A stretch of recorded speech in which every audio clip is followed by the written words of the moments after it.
What's going on, everybody? I am live. I just feel like doing this right now because I've been on the phone literally all morning long. It's been interesting. Let me tell you, I had to wait on hold for an hour and 40 minutes to get through to a bank. I'm not going to name the bank, but it's one of the big ones, to get some information for a rollover. Crazy wait times. The banks are overloaded. The PPP is kicking their butts. Everybody is working nonstop on the banking side to get this government money for the payroll protection program.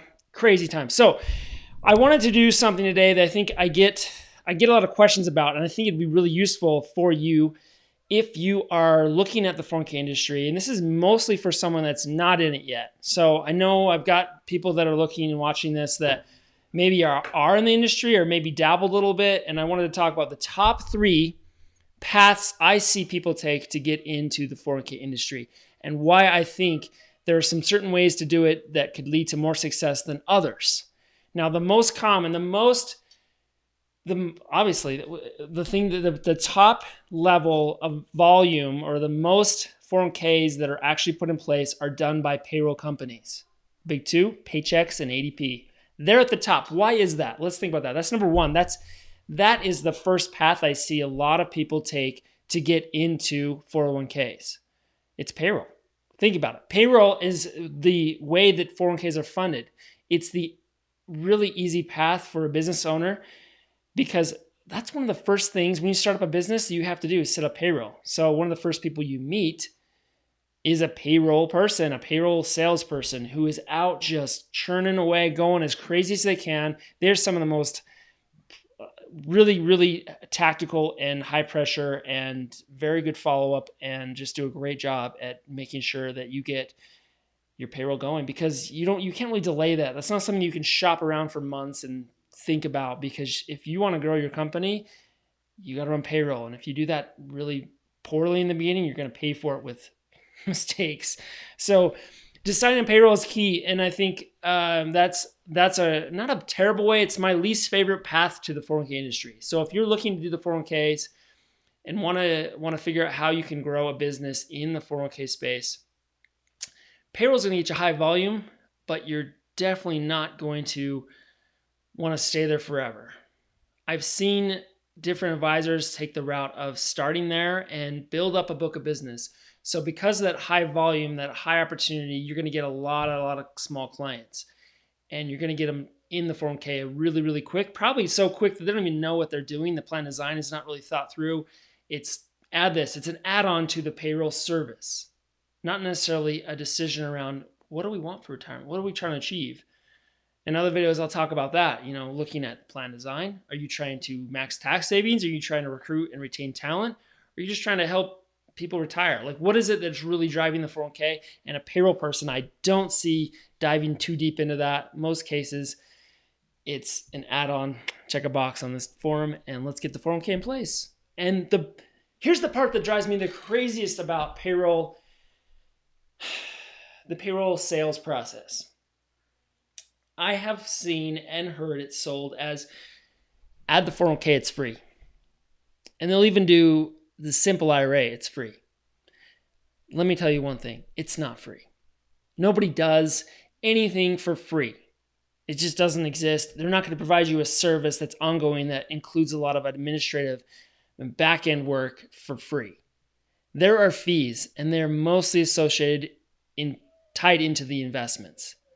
So it's not free, and your employees will pay for it, and you'll start to get employees that'll question it, that have listened to different people online of how to understand your investment fees and your 401k fees, and they will eventually cause you some problems. And then that's when people start to call me a specialist, and they say, oh, well, I need some help because we got an ADP plan and it's a mess. We don't know what our fees are. We need to do something better. So not to knock the payroll process, I think it's key, and you do see some good integrations. I will give them that. The payroll integrations definitely are more robust and a little easier on the business owner when you're starting out with a payroll provider 401k. However, you pay for it in other ways. You just do. So that's number 1. That's the first path I see. It's going to get you the highest volume. And I think if your plan is to just really get out there and knock on doors and just go nuts, old-fashioned method as far as getting lists and just cruising through them and getting new plans, you can do it. And if you have the mindset and you find the opportunity to partner with an investment advisor firm down the road that potentially you could start with and maybe place a lot of business with, and then they'll bring you on as a partner or an advisor with them down the road, that could work. I've seen it work. So that's not a bad path. I have seen the flip side of that, where someone in the payroll service will go through the 401k side of things and start to work their way up on the administrative or record keeping side and go that different service career path as far as your clients are the advisors selling the plan. So it's not a bad way. Let's talk about number 2 though. Number 2, and this is interesting because this is where my career went when I went exclusively 401k. I'd been an advisor for 10 years and I went just straight into 401ks with a benefits firm. Now think about it, okay? First step, as a business owner, you've got to set up payroll, right? Workers' comp, all that stuff, all that administrative crap that you don't want to deal with that doesn't help your business grow, you got to do. The second thing I see a lot of people do is the benefits piece. Look, our families need benefits. We need health insurance. I'm not going to dive into health insurance, but I'm going to say that is usually another really, really valuable partner that could lead to someone you ask about the 401k. It's a natural discussion because you're talking about employee benefits, and a 401k is an employee benefit. When you're recruiting and hiring talent, the first thing that you are going to get asked when you're trying to get someone to come and be an employee of yours, what are your health benefits? Let me see those. What are my premiums? What are my deductibles? What am I going to get there? And then the second is, what's your 401k? So it's a very natural decision-making process for a business owner to talk to the benefits broker about the 401k. The interesting part about that is, depending on your broker, if he's small, regional, if he could be a guy in his basement, it could be a national firm. They may or may not have a 401k arm or investment arm of their company. I'm seeing it more and more often, and I think it's definitely been the trend to have that separate 401k division of a benefits firm. But for years it wasn't. It was just too much complexity and too little margin for them to worry about it.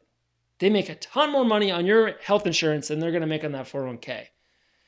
So understand that they're not going to risk that revenue that they earn on your health insurance to have your 401k go poorly and you move the entire business from them.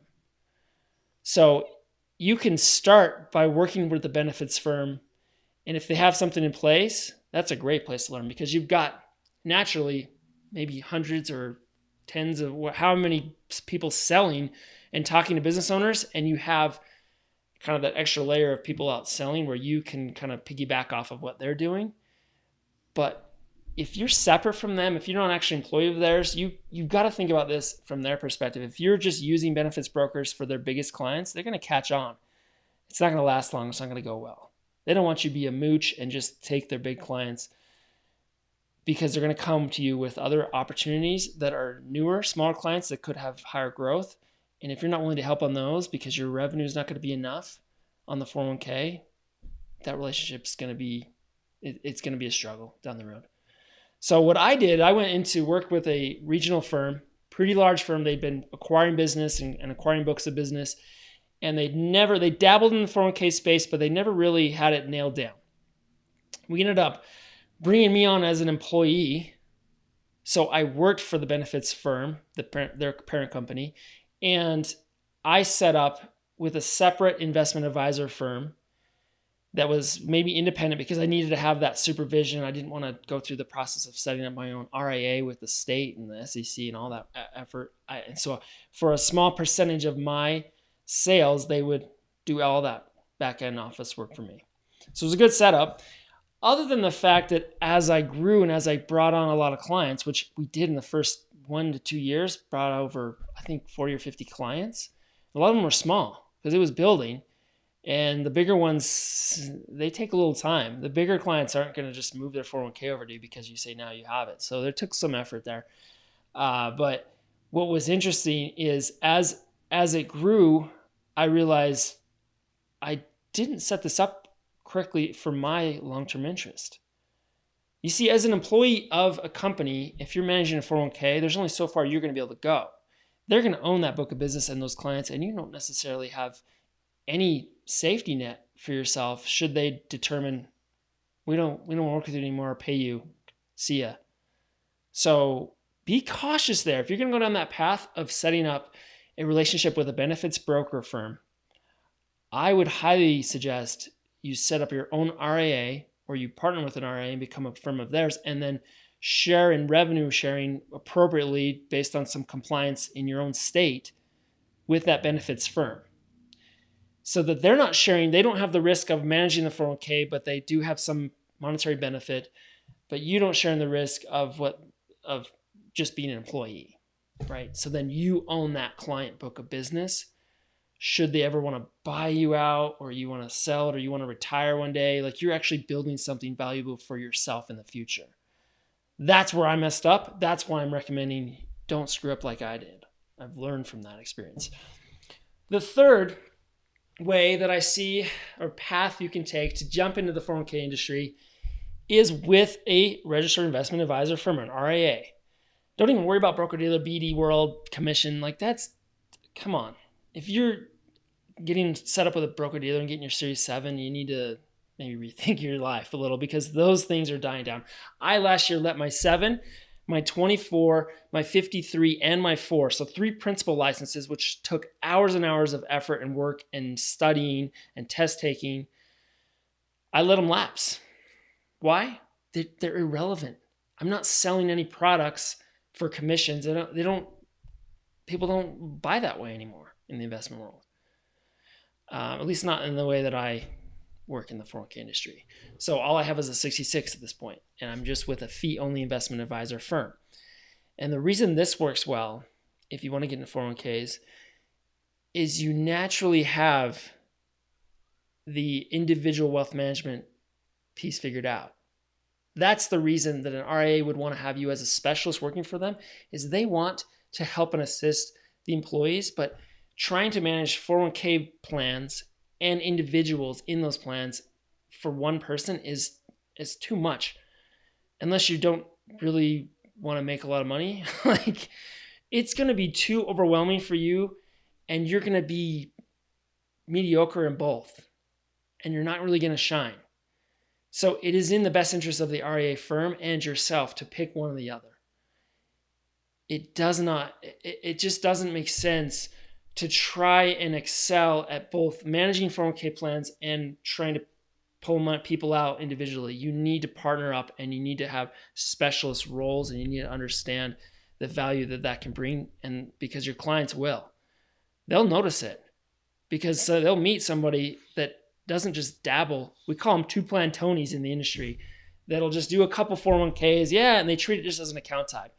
Well, guess what? Your company's changing and morphing, and they're changing over time. They need a specialist that understands all the regulations. You got the Secures Act, the CARES Act, you got the PPP, you've got all these different things happening with Congress, as well as just the companies you're helping are changing too, and their 401k should not be the same that it was on day 1 as it is on day 100. It needs to change and adapt with the growth of the company. So having that specialist role for an RIA is critical, and that's where I'm at right now. I love it because I love helping individuals, but I don't necessarily love advising them personally on all their money. It's something that requires a lot more extra effort and attention to detail and ability to feel comfortable when the market takes a drop. I would rather educate them on how we allocate your money and help them understand their choices and let them make the decision from an educated standpoint rather than blind trust. I'm your advisor. Give me your money. I'm going to do it. Totally different. So 3 paths to review. The payroll path.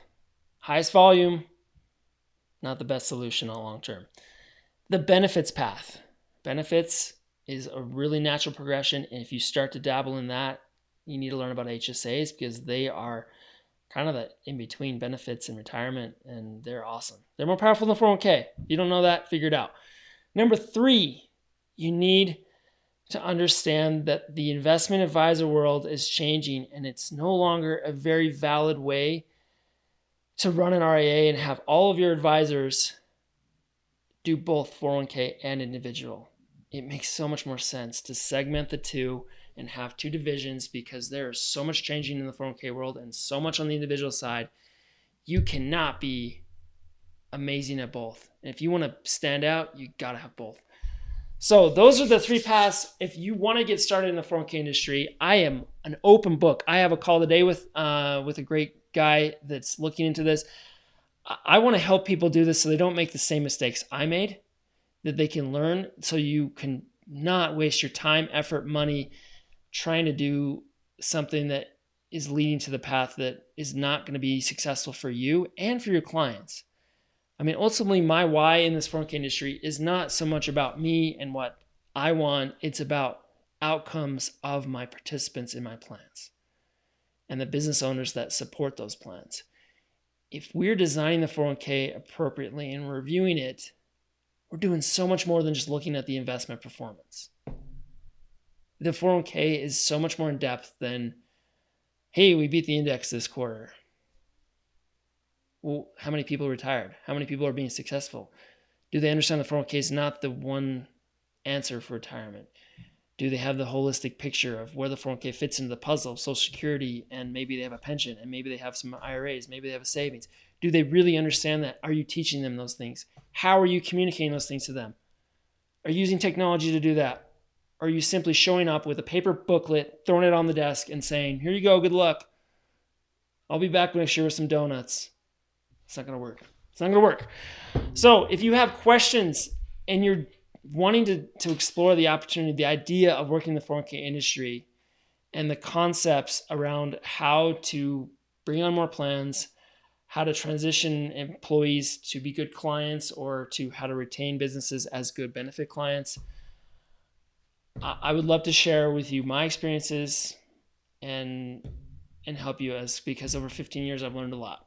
So I hope everyone is well. I hope you're getting your payroll protection program all done. I hope that your families are safe, and that you're taking this opportunity and looking at it as a positive that we're going through. You know, the shutdown has been interesting. It's very emotional, up and down. I have that myself, you know, and every single week I recommit to just stay excited and to look at the positive side of it, because this is a chance to reset and to rethink your priorities. And if you have any interest in exploring the 401k industry as an actual career path, which isn't obviously a major in school or whatever, I would love to help you. And so that's why I created 401jake. That's why I'm here. Have a wonderful day, everybody. I am excited about this week. Take care.